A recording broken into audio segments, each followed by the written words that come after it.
Fala galera do Meteoro Brasil, aqui é Pedro Zambarda, jornalista, colaborador aqui do Meteoro, e vamos falar hoje sobre a tornozeleira eletrônica que foi colocada no ex-presidente Jair Bolsonaro. Os ministros Alexandre de Moraes, Flávio Dino, Cristiano Zanin, do Supremo Tribunal Federal, votaram pela manutenção das medidas cautelares impostas ao ex-presidente Jair Bolsonaro, incluindo o uso de tornozeleira eletrônica. Bolsonaro foi alvo de uma operação da Polícia Federal nesta sexta-feira, dia 18 de julho de 2025, que apreendeu 2 celulares, um pendrive no banheiro e $14 mil na residência do ex-presidente.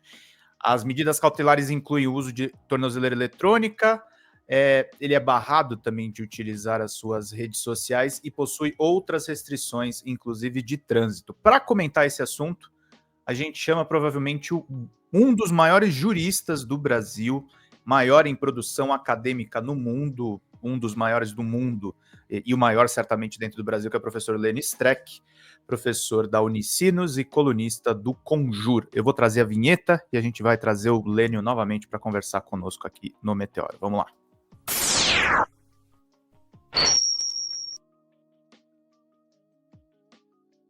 Professor, eu sei que seu tempo está apertado, o dia está lotado de notícias, a entrevista será exibida amanhã, no sábado. Como é que o senhor está? Tudo bom?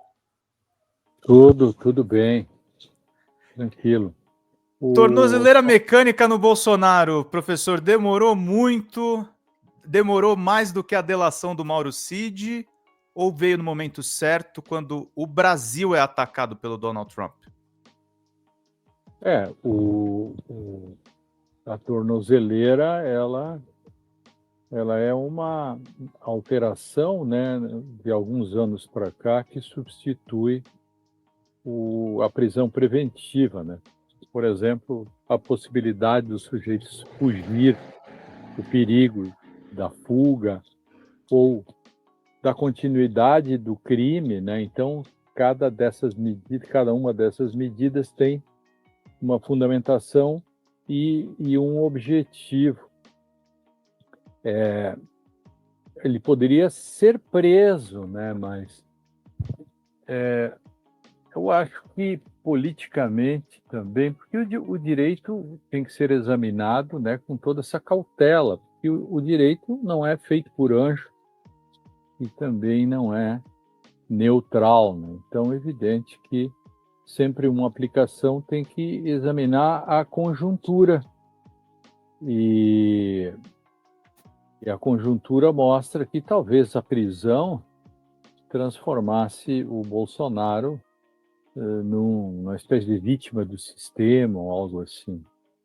A tornozeleira consegue os mesmos objetivos, né? Embora simbolicamente uma prisão seja muito mais drástica, mas a tornozeleira ela produz efeitos, por exemplo, de não se aproximar de embaixada, etc., por causa do risco da fuga. Mas o mais importante é o que motivou isso tudo, Pedro. Por isso que eu li hoje de manhã, assim que foi liberado, eu li as 47 páginas. Que não é o inquérito do golpe, né? Exatamente. Aí, ali consta o reconhecimento daquilo que, até um tempo atrás, não se tinha muita convicção, por exemplo, sobre o artigo 359 da lei, do Código Penal, que é um dos artigos ali da defesa do Estado democrático, que era a questão de negociar com o governo estrangeiro que coloca em xeque a soberania e a participação de um brasileiro, um nacional ou nacionais nisso, uma espécie de conspiração. E agora a Polícia Federal e o Ministério Público estão dizendo que há fortes indícios, e o Xandão e o Moraes ele reconhece que há fortes indícios de que, além dos crimes já imputados, né, que estão em fase final, que é tentativa de golpe e tentativa de abolição violenta do Estado Democrático de Direito. Agora essa nova imputação que vai ser feita depois, mas que já é suficiente para motivar essas medidas restritivas contra o Bolsonaro. Então tem detalhes assim, o diabo mora nos detalhes. Por exemplo, a confissão do Bolsonaro que mandou 2 milhões para o Eduardo, o que dentro do direito, né, se entende facilmente como conluio, coautoria, financiamento. Então há uma série de elementos assim que levam a isso, e outra que são os prints, né? Inclusive uma sutileza, o Eduardo fazia mensagens em inglês e a polícia, o Ministério Público e o Moraes pegaram isso porque mostra que agrava a situação do Eduardo Bolsonaro na medida em que ele fazia isso para impressionar e trazer pressão contra o Brasil dos americanos e das autoridades americanas, entende? Então, cada Twitter dele, cada mensagem que ele postava, ela transcende porque ela também é posta em inglês. Então, isso também foi considerado contra, além da questão da obstrução da justiça, né, da tentativa de obstrução, e tem uma coisa que, dependendo do que vai acontecer daqui a uns dias, no dia 1º de agosto, o Brasil já está sendo prejudicado pela atitude antidemocrática, com uma atitude, então, criminosa ou tendente a ser reconhecida como crime, que é o incitamento, né, de um país estrangeiro contra o Brasil, feito por brasileiros, com prejuízos, por exemplo, com a sobretaxação de 50%, que vão causar caos, desemprego, etc. Veja o imbróglio que nós estamos metidos, mas o imbróglio que está metido o próprio Bolsonaro e o seu filho. Então, é uma coisa, nós todos sofremos com isso, mas os dois já estão sofrendo, e principalmente o pai agora, e o filho ainda não sofreu porque está no exterior. Se ele botar os pés aqui, vai acontecer a mesma coisa. Vai acontecer a mesma coisa, Lênio, e você, até, desculpa te colocar nessa história, mas você esteve recentemente em Nova York, nós conversamos a respeito disso. Como é que você vê o Trump escrevendo contra um juiz da Suprema Corte brasileira, Lênio? Qual o tamanho da gravidade disso? Eu olhei assim e falei, os caras estão atacando a gente. Opa, Lênio, acho que sumiu o seu som só. Peraí. Opa. Alô? Oi. Voltou. Vai lá. Tá. Não sei o que houve. No mundo todo, eu estou com um computador novo. Minha imagem não está melhor aí? A imagem está sensacional, só o som deu uma abafadinha, mas agora voltou. Tá. Porque eu comprei um aparelho novo, porque eu sou um jurássico. Até o meu computador era jurássico. Agora eu melhorei já. Embora eu não saiba fazer nada com ele. Por exemplo, eu não sei gravar um vídeo no computador. É impressionante esse analfabetismo tecnológico. As tecnologias vão melhorando e a gente não consegue fazer mais nada nelas, né? Eu não consigo. Agora, essa atitude, né, dos Estados Unidos, de seu presidente contra o Brasil, realmente, num mundo globalizado, deveria ter instâncias de controle das quais a gente pode se queixar. Por exemplo, se no colégio um grandão bate em você, que é menor, a gente tem que ter condições de se queixar para o diretor. Agora, se o diretor diz que vocês podem fazer o que quiser entre vocês, o grandão facilmente bate nos pequenos. Isso a gente vê nas pequenas guerras ou nas grandes guerras que estão acontecendo. Então, a OMC, por exemplo, a Organização Mundial do Comércio, teria que ser a instância pela qual o Brasil pudesse se queixar por uma razão simples assim. Ora, olhe lá, nós estamos sendo sobretaxados e um dos argumentos é de que o sobretaxador tem déficit comercial com a balança com relação a nós. Não é verdade. Nós é que compramos mais. Então, mas não adianta você dizer isso porque a OMC não serve para nada.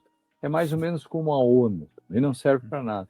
Portanto, por isso também que um presidente pode dizer qualquer coisa sobre o outro país que nada vai acontecer. Não tem uma ordem de prisão aí contra alguns presidentes de alguns países feito Claro. pelo TPI, Tribunal Penal Internacional, e serve para quê? Nada. Sabe? Então, Putin está tranquilo. É isso, então é disso que se trata, né? Uma ordem global que, ao mesmo tempo que se globalizou, ela sofre um retrocesso, porque ela volta aos Estados nacionais, e os Estados nacionais não respeitam instâncias internacionais, e sem instâncias internacionais você não tem condições nenhuma de mediação, a não ser a força, entende? É como o Paraguai querer discutir um problema. Se o Brasil fosse mal, dissesse para o Paraguai, olha, aqui esse negócio de Itaipu e tal, você faz como quiser, e se você quiser, vai na OMC, vai em tribunal que você quiser, que eu não vou dar pelota. Vamos supor que fosse isso. O Brasil não vai fazer isso. O Brasil respeita as coisas. Mas é a mesma coisa, mutatis mutandis, é o Brasil contra a maior economia do mundo. Fica sem ação, meu querido. E isso torna, mas aí vem a volta, isso torna mais grave o que Bolsonaro e seu pai está fazendo. É mais grave agora. Sim. Dentro dessa conjuntura. Porque, veja, quando eu tenho uma instância para reclamar, a coisa se resolve pela instância. Uhum. Quando eu não tenho instância, como que eu resolvo? Eu resolvo com a minha legislação interna. Eu resolvo com a legislação interna, por exemplo, processando e colocando tornozeleira. Processo Estado, mas cumpre, né?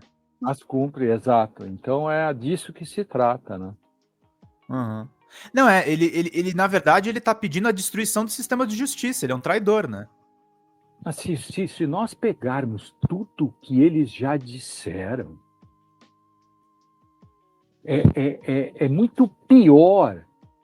A decisão do Alexandre de Moraes, ela pega alguns trechos disso que aconteceu, mas vejamos o que você pega todos os dias quando você vê os senadores do PL, o que o Silas Malafaia e toda essa gente diz, sabe? É muito pior do que se pensa. E aí vem o Flávio Bolsonaro hoje, numa mensagem dizer que, ou uma mensagem dizendo coincidência, a decisão do Supremo, do Alexandre de Moraes, coincide com o Mandalas Day.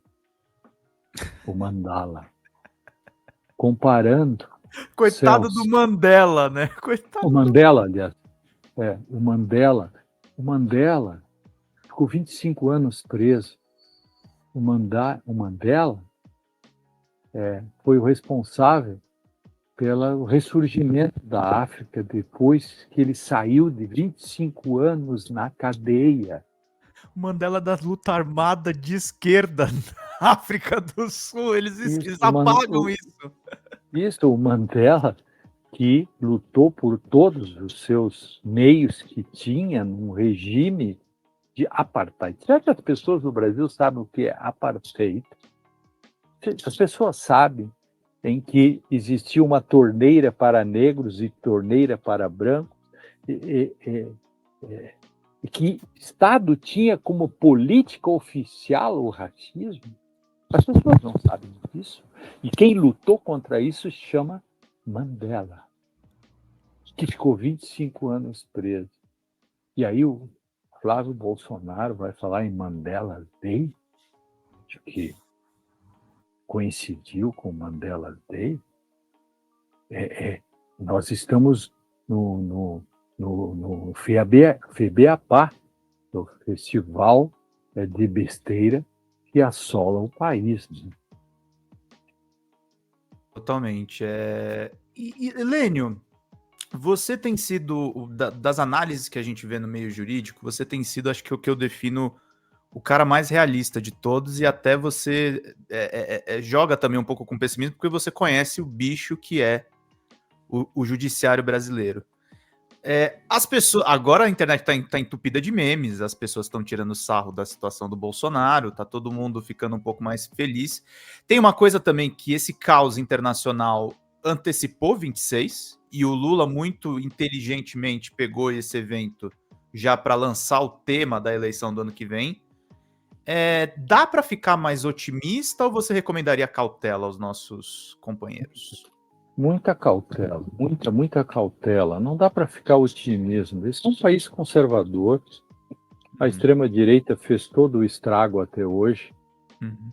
A comunidade jurídica, que é um lugar do respeito à lei ou da Constituição, grande parcela odeia a Constituição. Hoje, por exemplo, as críticas que eu vi na rede social dizendo que o judiciário é um ditador, etc., é uma coisa impressionante. É como se os médicos fossem inimigos dos antibióticos. Por quê? Porque a Constituição é um antibiótico para ser usada contra a doença do autoritarismo, correto? Então, todo advogado que odeia a sua Constituição, ou todo formado em direito que odeia a Constituição, é como um médico que odeia antibiótico. E nesse cenário todo é que nós estamos. Não dá para ser nem um pouco otimista. Não esquece que nós continuamos com os espectros do passado. Os mortos continuam governando os vivos. O velho positivismo de Augusto Comte, né? Aqui no Rio Grande do Sul isso é muito forte, tem o lema, né, de cada vez mais os vivos serão governados pelos mortos. Os mortos, os que causaram a ditadura de 20 e tantos anos, que torturaram, que fizeram tudo isso, do qual o Bolsonaro é um produto típico, porque em Deus até hoje o torturador, que eu esqueci o nome agora, enfim. Carlos Alberto Brilhante Ustra. O Ustra, esses continuam governando os vivos. Para nós nos livrarmos disso, né, dessa nhaca que eu chamei agora num artigo que eu fiz para o Conjur, na coluna de nhaca, né, nós temos que nos livrar dessa nhaca, né, porque cá para nós, né, o Pedro Zambar, que azar da gente, né, o que nós fizemos para ter na nossa aba, ou enfim, nos atazanando, o que nós fizemos para ter o Magno Malta, o Bolsonaro e os filhos dele, cara? O que nós fizemos? Eu quer dizer, vem cá, nós apanhamos mais de 20 e poucos anos, nós apanhamos tantos anos depois para conseguir instaurar a democracia. Quer dizer, nós somos as vítimas.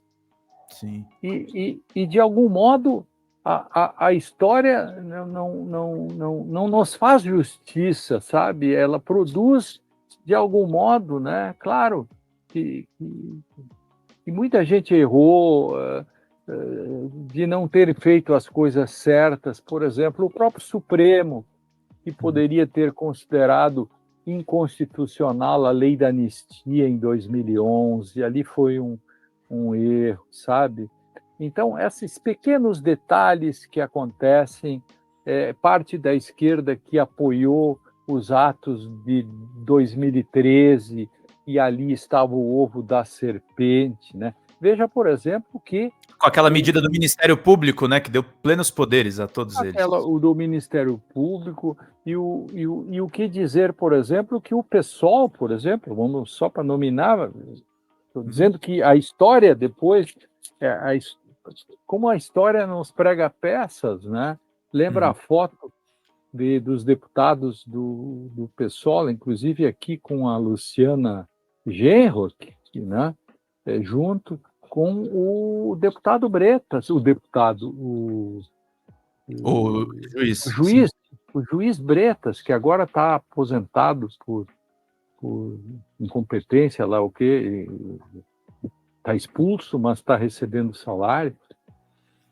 Veja, tudo isso eu quero dizer, Pedro Zambarda, que isto que está aqui hoje, isto é produto de um grande esforço que todos fizeram juntos, entende? Então, esse é um produto de muito esforço, brincando um pouco de Nelson Rodrigues, que acabou gerando isso. E por isso que eu sou um pessimista, sim, disso, mas muito mais realista, porque eu conheço o sistema, tive 29 anos lá dentro, trabalho com o sistema, conheço a universidade, sei como se comportam as pessoas e hoje frequento a rede social com cautela e fico mais ouvindo do que escrevendo e vejo coisas estarrecedoras. Portanto, quando alguém nos diz, agora botaram, Bolsonaro está aquietado, né, para usar uma palavra, ele está aquietado. Calma. Muita calma nessa hora. Mas as pesquisas estão mudando. Muita calma nessa hora. Nós só conseguiremos, digamos, sermos mais otimistas quando nós pudermos dizer nunca mais. De algum modo, nós temos que poder fazer aquele olhar, que foi o que eu disse lá em Lisboa há pouco tempo, na minha conferência. Eu disse, até brinquei no final com aquela cena do Darim com o promotor, né? Eu até disse, olha, eu vou fazer um drama agora e tal. Tem que explicar, porque senão as pessoas não sabem, né? Tem gente que não viu o filme, não sabe, né? Então tem que dizer. Então, aí eu digo, a câmera está aqui, aí vamos olhar para essa aqui para poder dizer, né? Nunca mais. Quando a gente puder dizer nunca mais, e eu tenho um palpite. Se a gente atravessar essas turbulências todas, porque nós temos aí um obstáculo, nós temos o pacote do Trump. Porque veja, Pedro, que o Haddad falou uma coisa para Mônica Bergamo, eu tenho repetido essa entrevista, achei essa entrevista muito boa. Ele diz o seguinte, que nós enfrentamos um inverno da extrema-direita. Isso. É isso, é exatamente isso, né? Exatamente. Esse é o inverno, é o the winter, né? O Winter is Coming, da série. Então, e está aí já. Então, nós temos que atravessar esse inverno. E se conseguirmos atravessar esse inverno, o que é o inverno? O inverno são os ataques, são as sobretaxas. Porque qual é o meu medo, Pedro? Que, veja, nesse momento, há uma compreensão de que, de fato, o Brasil está sendo injustiçado e que o Bolsonaro são os responsáveis. Mas existe uma narrativa que é muito perigosa, que eu vi hoje, por exemplo, o próprio governador do Rio Grande do Sul, que é mais ou menos moderado, que diz, os Estados Unidos estão agindo mal, mas o Brasil, nesse negócio, como uma oração adversativa, como se a vítima, que é o Brasil, pudesse ter culpa. É como se alguém que briga com um grandão leva um soco na cara e depois é processado pelo grandão ter machucado a mão. Está entendendo? Então, essa inversão de coisas me preocupa, por quê? Porque se esse tarifaço for mantido e der resultado para os Estados Unidos, por exemplo, e causar desemprego, etc., a culpa será posta na vítima. Sim. Anota aí, prega na geladeira. Esse é o meu pânico. Se tu me perguntares assim, qual é teu medo hoje? É esse. Meu medo é esse. Porque conhecendo as coisas, porque quando falta pão, ninguém tem razão. Então, se der errado, eles vão botar a culpa na vítima. Por quê? Porque a vítima quis retalhar, porque a vítima não soube negociar. Mas negociar com quem? Sabe? É o que eles fizeram com a gente na Lava Jato, né? Isso. Então, negociar como? Então, meu medo é isto. Então, esse é o inverno. Uhum. Agora, esse é o lado ruim. Né? Agora, vamos. Atravessamos o inverno. Aí eu arrisco uma dose de otimismo. A gente atravessa o inverno, vem o julgamento, condena essa gente e você apaga essa parte da história. Uhum. Essa é a minha parte otimista. Olha que eu sou um pessimista. Mas nesta parte, agora ela depende do atravessamento do inverno, da sobrevivência nossa. Uhum. Chegar com fôlego. Mas, Lênio, essa questão de você ser otimista ou otimista ou realista ou pessimista, na verdade, quando você fala, se a gente sobreviver, eu vou me dar o direito de ser um pouco mais otimista. Se trata também de reconhecer o tamanho do problema, né? A gente tem que entender que o problema não é só o Bolsonaro. Não, o Bolsonaro é a parte mais tosca até, né? Ele chega a ser cômico. O Bolsonaro, o problema é Bolsonaro, é Tarcísio, é Zema, é um imaginário. O bolsonarismo vai além de Bolsonaro. Assim como até o Eduardo Leite, né? No limite, exato, porque ele não teve a coragem de ele podia ter se descolado e feito uma grande política se ele tivesse descolado e dito: isso não pode ser assim, e larguei, não tenho nenhuma relação com isso, e eu sou brasileiro, e aqui a nossa soberania. Ele não soube. Ele agiu mais ou menos como a Tereza Cristina. Uhum. A Tereza Cristina teve a grande oportunidade de se afastar do bolsonarismo. E por que eu falo da Tereza Cristina? Por uma razão simples, ela é do agronegócio. Uhum. Ela é a maior autoridade do agronegócio, concorda? O Estadão, que é o porta-voz do agronegócio, tá quase virando esquerdão nos editoriais, né? Pois tá uma loucura isso aí. E ela podia ter pegado esta carona e dizer assim: olha, basta. O Brasil seria diferente se ela e o Eduardo Leite pudessem, mas por que as pessoas não têm coragem de fazer essa separação? E agora, por que eu estou dizendo isso? Para demonstrar porque eu sou pessimista. Para demonstrar que, por exemplo, o lavajatismo é mais do que a Lava Jato. Uhum. O bolsonarismo é um estado de espírito. O bolsonarismo é uma ideologia. Não importa, o Bolsonaro é nada nessa história. Mas o Bolsonaro transfere, o Bolsonaro é um estado de espírito, o Bolsonaro é Nicolas. Por que se Nicolas não fosse bolsonarista, faria 1.300.000 votos? Diz para mim. Não. Etc. Veja aí, a Zambelli não existiria. A maioria das pessoas não existiriam sem Bolsonaro, não o Bolsonaro em si, mas aquilo que ele representou naquela virada de 2022, 2018, que fez a grande bancada da quebra das placas da Marielle, lembra disso? Aquela gente que se elegeu, tudo isso, aquilo foi dentro desse zeitgeist, do espírito do tempo, desse momento histórico aqui, do bolsonarismo em profusão, e que está muito forte ainda.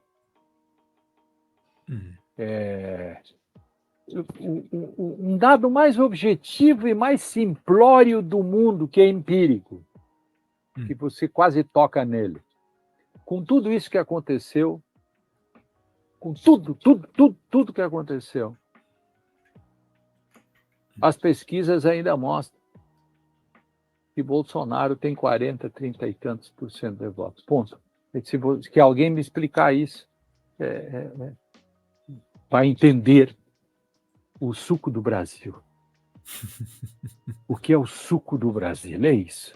Esse é o Brasil. E você está aqui. Ninguém é outsider dessa história. Nós fazemos Você parte está disso aqui aí. dentro. Ninguém é Barão de Münchhausen, que é afundado no pântano com seu cavalo, puxa-se a si mesmo e o cavalo. Alguém pergunta, mas ele estava escorado em quê? Bom, esse é o problema. Exatamente. Você discorda dessa fala, Lênio? O Brasil é um país de direita? E se sim, que Não, tipo de direita nós temos? não, eu não discordo dessa. Eu diria, eu não sei se a palavra precisa ser de Direita. direita, mas Mas se você conservador. conservador, assim, mas não conservador no bom sentido, Uhum, simplesmente, porque tem sempre o problema que as palavras nós sofrem de poluição semântica, né? uhum. Então, os conceitos ficam poluídos, os conceitos ficam desgastados com o tempo.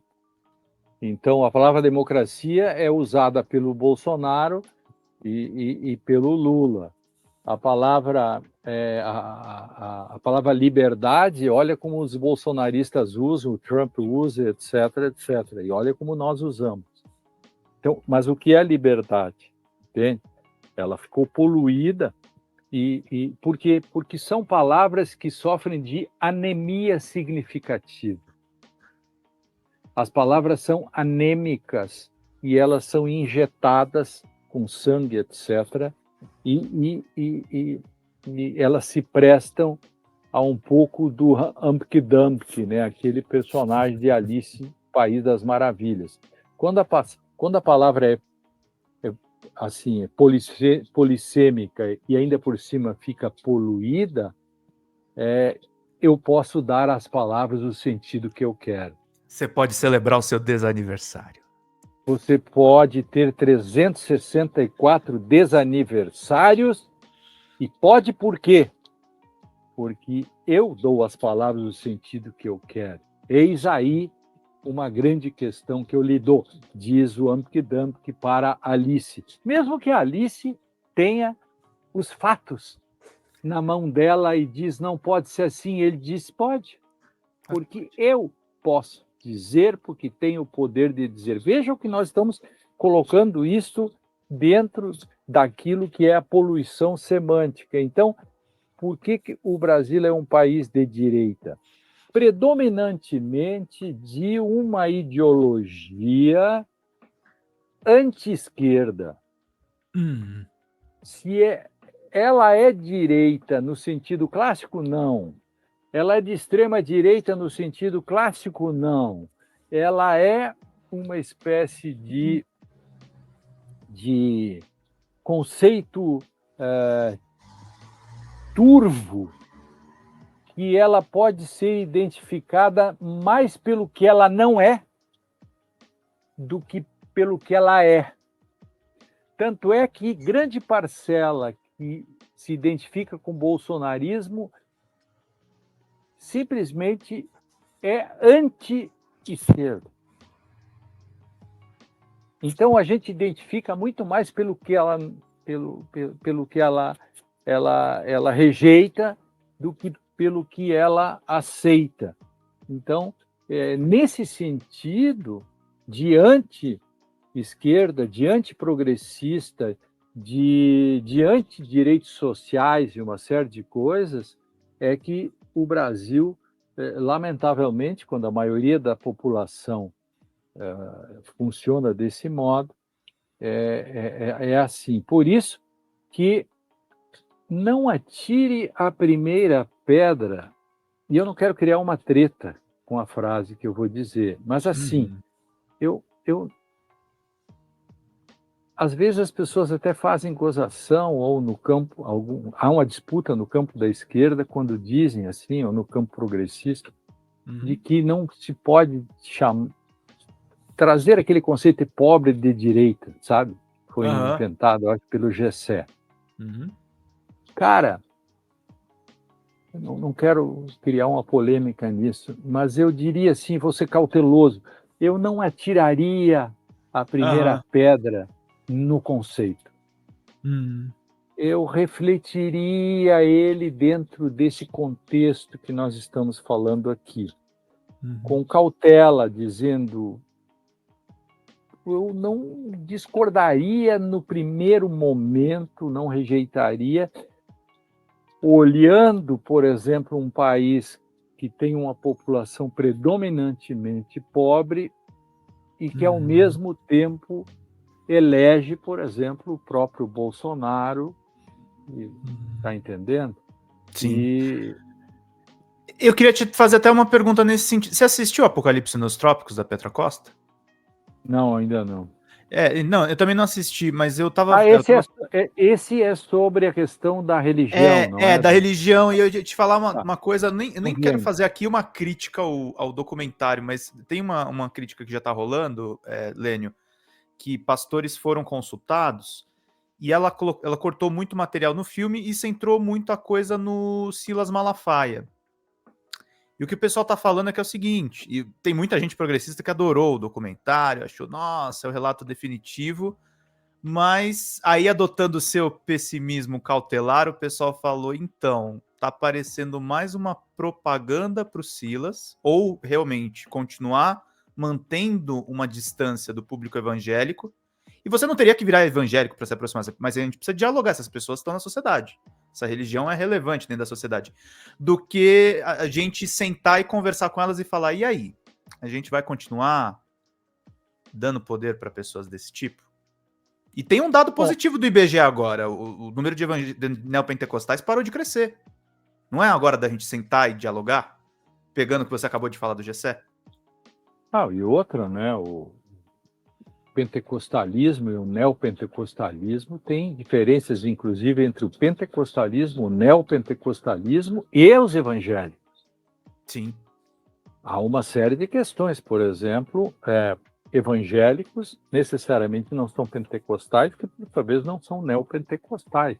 A ideia de Pentecostes é diferente, por exemplo, dos católicos, que têm a noção de religiare, né? Religião religiare. Religação. Então você tem, os católicos têm os santos, etc., e o pentecostal e o neopentecostal bota a mão na cabeça e ele mesmo, em nome, por isso que eles dizem, em nome Deus, Senhor Jesus, porque ele não tem intermediário, ele tem a própria, por isso está em Pentecostes, por isso pentecostal. É necessário, meu óculos aqui, me empolguei, é necessário que a gente entenda esse processo todo. E eu não sei, eu não vi ainda o documentário, se a Petra levou em conta esse universo plurissignificativo de uma multidão de 40 milhões, 30 milhões de pessoas não católicas e que estão ligadas de algum modo aos evangélicos e suas derivações. Ela levou em conta isso e eu jamais colocaria no Silas Malafaia, que é de uma pequena igreja, o Silas perto do conjunto de é apenas um sujeito que faz barulho, entende? O Silas é um pouco de tosa de porco, né? Muito grito e pouca lã. Sim. Ele não tem tantos fiéis assim. As igrejas concorrentes dele têm muito mais. Eu me preocuparia muito mais com a Universal, com a Internacional, com a Mundial, para começar pelas três, e é bem engraçado, né? Porque uma é internacional, a outra é mundial e a outra é universal. Veja que aí você já tem semanticamente uma dimensão geopolítica da distribuição dos espaços pentecostais e quejantos. Então, eu faria esse olhar para não centrar, e se centrasse, eu centraria, se eu tivesse que escolher alguém para centrar, eu centraria em quem tem um partido político, que chama Edir Macedo. E não um cara que o único deputado que tem é o irmão dele, provavelmente, eu não sei, que é o Silas Malafaia, e que só faz barulho. Poxa, mas, enfim, não posso dizer não vi e vou deitar cátedra em cima, mas se for isso que aconteceu, eu vou olhar e depois nós podemos fazer um programa sobre isso, né? Ou até uma triangulação com o nosso amigo querido, que é o maior expert disso, O que é Viaro. o Viaro, e nós podemos discutir esse assunto, né? O Viaro fez uma crítica mais contundente a esse doc, mas Eu eu não acho. vi. Eu estava fora, mas Eu acho importante isso. Não pelo documentário. Eu acredito que tecnicamente o documentário deve estar muito bom, assim, ela é uma boa documentarista. Mas eu acho que tem que trazer essa discussão, né, Lênio? A gente também. A esquerda também tem que perder, e aí talvez é uma coisa que eu concordo bastante quando você critica o identitarismo. A gente tem que sair um pouco das nuvens, né? A gente tem que entender que esse é o país que temos. Certo? Nós temos que ver todo momento o suco de Brasil. E vem cá, aquele outro sobre a Lava Jato e companhia, da prisão do Lula e tal, foi feito pela Petra também? Foi, o Democracia em Vertigem. Por isso eu preciso suspender meus prejuízos quando eu assisti esse novo filme, porque eu briguei com ela, pessoalmente, inclusive, né? Eu, na posse do Lula, teve aquele jantar, aquele troço lá do Itamaraty, com aquela champanhe horrorosa, com aquele vinho O Kiko quente, me com aquela falou. comida ruim que estava lá. Eu ia processar, se eu fosse. Eu fui livrado dessa roubada. Eu não fui. A primeira coisa que o presidente tinha que fazer é demitir toda aquela gente do cerimonial lá do Itamaraty que serviu aquele negócio lá, né? Tá louco. Mas, enfim, aí eu encontrei lá a Petra, né? E cobrei dela. Eu disse, poxa, mas eu que participei desse processo todo e dei duas entrevistas para ela, mandei filmes, a minha mulher ficou me filmando a pedido dela para mandar vídeos. Estou contando aqui em primeira mão, Opa. aqui no seu programa, estou fazendo uma queixa aqui. Você não sabe, isso dava um filme do filme, porque tem partes que foi de cenas em que quando deu o último voto, que nós ganhamos a ação, porque eu sou um protagonista, meu querido, eu fiz a ação, eu participei de tudo isso, nós fizemos de tudo, então nós estávamos em casa assistindo aquilo e faltava um voto, então aquela história toda, então eu chorei emocionado, porque eu recebi o telefonema do Marco Aurélio, e eu não conseguia falar com ele, porque e me emociono até hoje, porque foi um trabalho de 3 anos que nós fizemos. Nós lutamos 3 anos pela presunção da inocência, que, aliás, quando nós fizemos, o Lula nem investigado era. Foi uma coisa que era uma questão republicana, que não tinha nada a ver com o Lula, e que no final acabou soltando o Lula. Entende? Vocês foram perseguidos por isso, né, professor? Poxa! E tudo isso, e ela mesma tinha pedido para minha mulher fazer tomadas minhas, etc. Ficava bem, porque imagina, eu estou atendendo o Marco Aurélio Carvalho do Prerrot, o Prerrot teve por trás disso, e eu não consigo falar. Então, todas essas coisas ficavam bonitas, né? E quando eu vi o filme, eu não apareci nenhuma vez. Mas nem como extra. Eu apareci no Democracia em Vertigem e não fui entrevistado. Eu estava no julgamento da segunda instância do Lula. Mas veja, então eu quero dizer aí que a Petra fez uma grande justiça comigo, não só comigo, mas estou falando de mim, que conheço, que posso falar de mim, não tenho procuração de nenhum dos outros injustiçados, mas eu fui extremamente injustiçado. Por isso que eu nem falo desse filme, enfim, eu reclamei dela fortemente, reclamei lá. E continuo reclamando e vou reclamar nos próximos 100 anos. Uhum.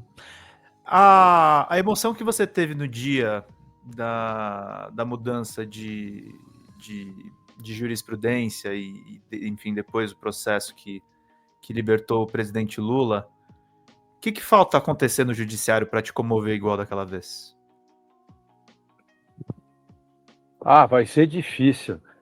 Vai ser difícil, porque um É que momento aquilo foi muito fora da curva, né? muito fora. Olha o que a gente fez, entre outras coisas. Fora Sim. disso aqui, não tem nada a ver com a luta da presunção da inocência. Nós fizemos 3 livros com relação à suspeição da Lava Jato, do Sérgio Moro e companhia. Este livro aqui tem 323 páginas, nós temos mais 2. E tem também o livro, que eu estou vendo daqui, o dia em que a Constituição foi julgada.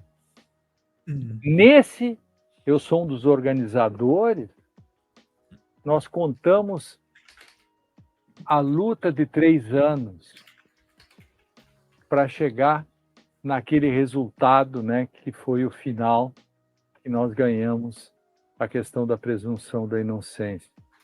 Poxa, aquilo ali, isso é emocionante. Eu posso falar disso e até hoje me emociono. Esse aqui, né?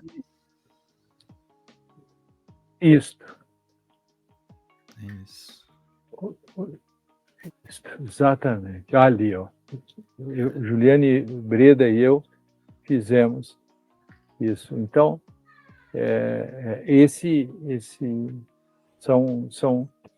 veja quantas vezes nós fomos a Brasília, nós conversamos com os ministros do Supremo, nós colocamos dinheiro do bolso, entendeu? Ninguém pagou passagem para ninguém, não, viu?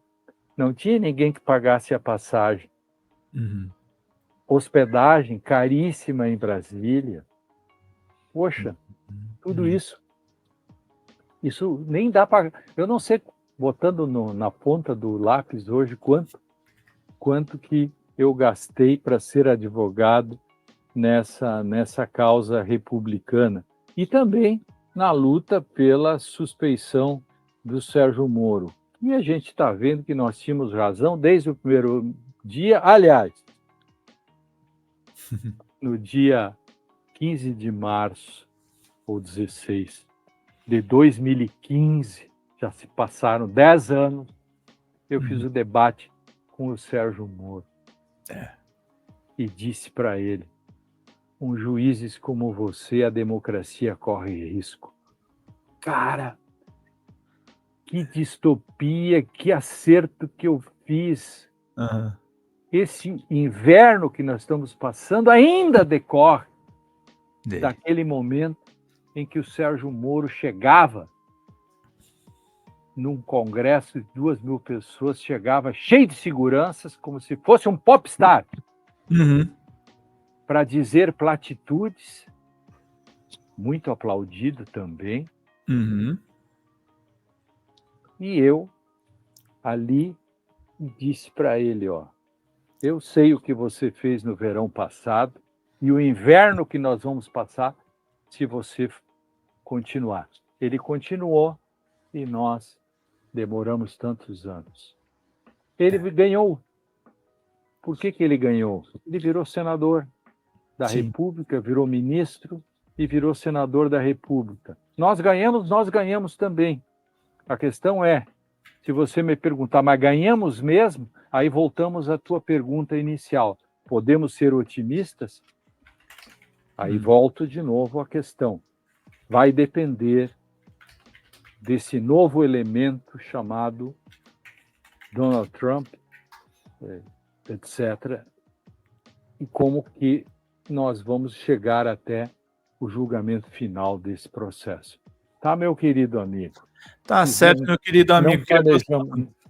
Não planejamos nada disso, né? Nossa pauta foi surgindo, né? Foi surgindo. Não, é bom quando é assim, e eu tinha certeza que a conversa seria boa, porque além do dia ser histórico, é legal as pessoas assistirem essa entrevista. Podem continuar empolgados, façam seus memes, divirtam-se, Isso, é para esse tranquilo. mesmo, mas Isso. de olho que a coisa pode virar. De olho. Exatamente. Isso eu desde manhã eu tenho falado para as pessoas exatamente isso. Eu digo, eu tenho o dever, digamos assim, o dever de ser pessimista nessa conjuntura, né? Assim como há o direito fundamental à felicidade de vibrar com tudo, também existe o dever fundamental de ser pessimista, porque o pessimista, às vezes, é apenas alguém ou cauteloso ou bem informado. E mais, o bom pessimista torce contra si mesmo. É isso. Lênio, bom descanso, professor. Se cuida. Valeu, querido. Até mais. Tchau, Abraço. tchau. Valeu. Professor Lênio Streck, diretamente do Rio Grande do Sul, conversando com a gente aqui no Meteoro Repórter. Agradecer muito a presença de vocês e vamos de vinheta final.